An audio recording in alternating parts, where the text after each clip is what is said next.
Hello and welcome to Modern Toy Fair Reviews. Today I am taking a look at the Super 7 Ultimates Teenage Mutant Ninja Turtles Rocksteady. Make sure to let me know in the comments below your thoughts on the figure and if you haven't pre-ordered or if you've already gotten yours in the mail. Also make sure to like and subscribe for more reviews and other toy content. But that is enough chitter chatter. Let's go ahead and get at her.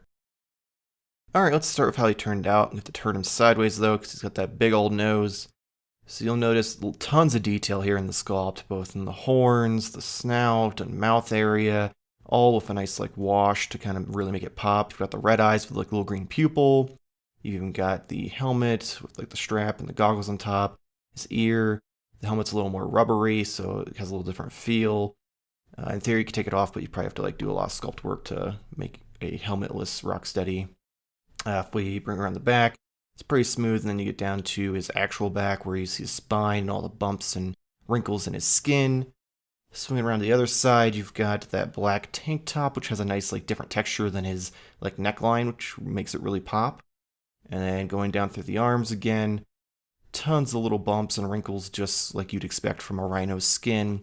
Coming down to his forearm where he has his little bandolier around his wrist, which looks a lot like Black Widow's gauntlet.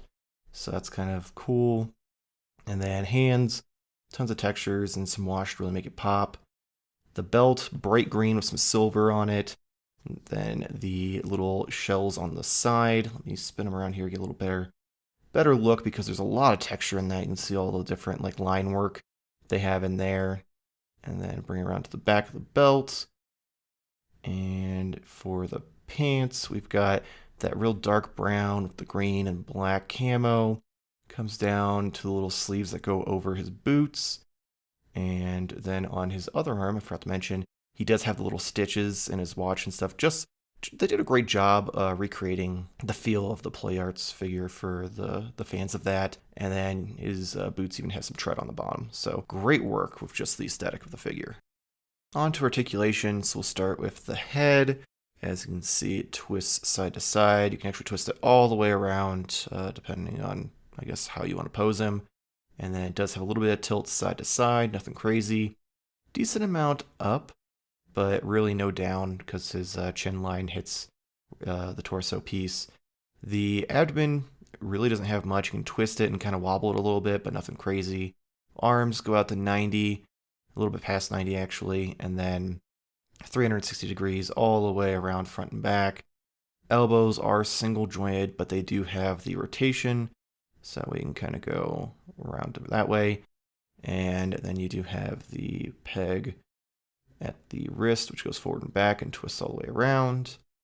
And for the legs, you can get pretty far out, not quite 90 because the turtle shell blocks it, but then forward all the way out and backward, nothing crazy. And then again, we have a little bit of a like hip pivot there for the leg, almost like a thigh rotation. And then we have a single joint knee that's also on a swivel.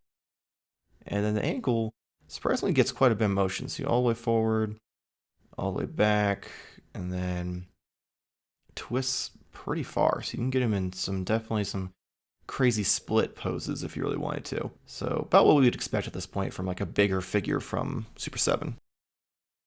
As for accessories, we've got the weapons rack, all just kind of plain gray on there. If you know, I'm not a Playmates fan, so not a big deal to me.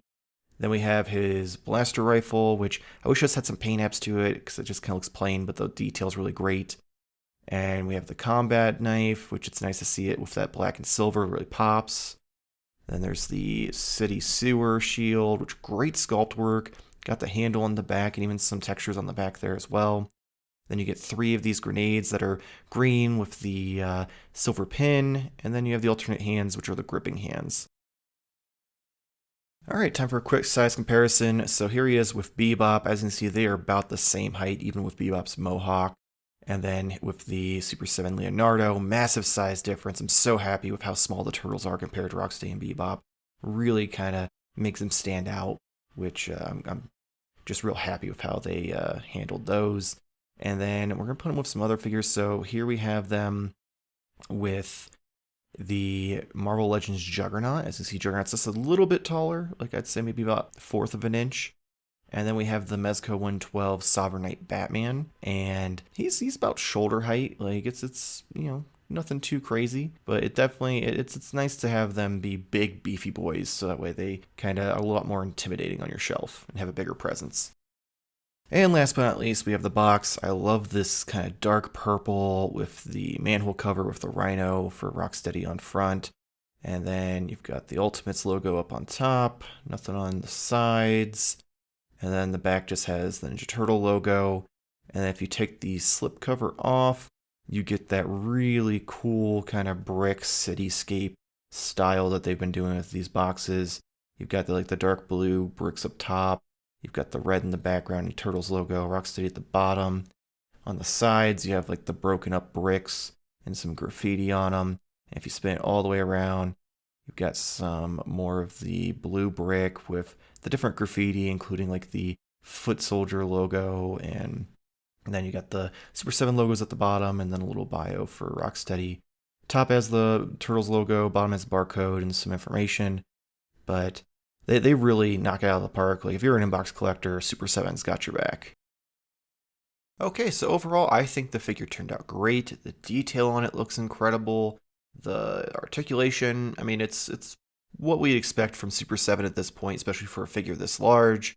So I'm not going to complain too much about that. But as someone who's not a Playmates fan, this still works for other things. So I'm very happy with it. But make sure to let me know in the comments below what you think, especially after this review, or if you have it in hand. Like, I want to know what your thoughts and feelings are on Rocksteady. And of course, make sure to like and subscribe for more weekly reviews and other toy content. And if you want to see more photos like what you're going to get at the end of this video, make sure to follow us on Instagram, Twitter, and Reddit.